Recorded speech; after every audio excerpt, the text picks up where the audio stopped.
Name Mithun. நான் second ஸ்டாண்டர்ட்லேருந்து இந்த Kamaraj matriculation ஸ்கூலில் படிக்கிறேன். நான் வந்து டவுன் ஃபர்ஸ்ட், ஸ்கூல் ஃபர்ஸ்ட் எடுத்திருக்கேன். Hi, I am Janani Priyanka. நான் ஸ்கூல் செகண்ட், அப்புறம் டவுன் செகண்ட். நான் வந்து காமராஜ் ஸ்கூலில் வந்து படிக்கிறேன். நான் வந்து இங்கே ப்ரீகேஜிலேருந்து படிச்சிருக்கேன். இதுக்கு எங்கள் அம்மா அப்பா பண்ண சப்போர்ட் தான் ரொம்ப முக்கியமாக இருக்குது.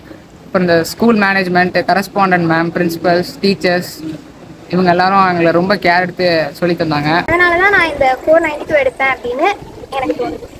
டீச்சர்ஸ் எல்லாம் வந்து எங்களுக்கு தனித்தனியாக கேர் எடுத்து நல்லா சொல்லி தந்தாங்க. ஹேண்ட்லர்ஸும் இல்லாமல் மற்ற டீச்சர்ஸும் எங்களுக்கு சொல்லி கொடுத்தாங்க. அதனால் ரொம்ப தேங்க்ஸ் அவங்களுக்குலாம். கரஸ்பாண்டன்ட் மேம் வந்து வீக்லி ஒன்ஸ் வந்து எங்கள் கிளாஸஸ் எல்லாம் பார்ப்பாங்க. எங்களுக்கு என்னென்ன ஹெல்ப்ஸ்லாம் வேணுமோ எல்லாமே அவங்க பண்ணி கொடுத்தாங்க. பிரின்சிபல் மேம் வந்து மந்த்லி ஒன்ஸ் எங்களுக்கு பேசி எங்களுக்காக என்னென்ன டெஸ்ட் வைக்கலாம், எங்களுக்கு வந்து எப்படிலாம் சப்போர்ட் பண்ணுறது. ஸ்டூடெண்ட்ஸை பார்த்துருக்கேன். அப்போல்லாம் எனக்கு அதோட எஃபெக்ட் தெரியறதில்ல. இன்னைக்கு இந்த அளவுக்கு மார்க்ஸ் ஸ்கோர் பண்ணியிருக்காங்கும் போது அந்த டீச்சர்ஸோட ஹார்ட் ஒர்க்கு எனக்கு நல்லாவே தெரியும். Management support. இப்போ என் சைடு பார்த்தீங்கன்னா டீச்சர்ஸ் அகாடமிக் சைடு அவன் நிறைய சப்போர்ட் பண்ணியிருக்கான். டீச்சர்ஸ்க்கு கிளாஸ் டீச்சர்ஸ் ஹார்ட் ஒர்க் பண்ணியிருக்காங்க. ஹேண்ட்லர்ஸு நிறைய பேர்.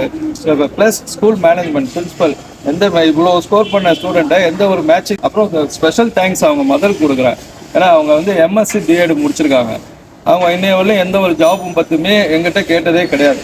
எனக்கு வந்து என் பையனை நல்ல ஒரு ஸ்டேஜுக்கு நான் கொண்டு போகணும் அப்படிங்கிற ஒரு விஷயத்தில் நிறைய சாக்ரிஃபைஸ் பண்ணியிருக்காங்க. ஸோ இந்த ஒரு தருணத்தில் அவங்களுக்கு நான் ஸ்பெஷலான ஒரு தேங்க்ஸ் கொடுக்குறேன்.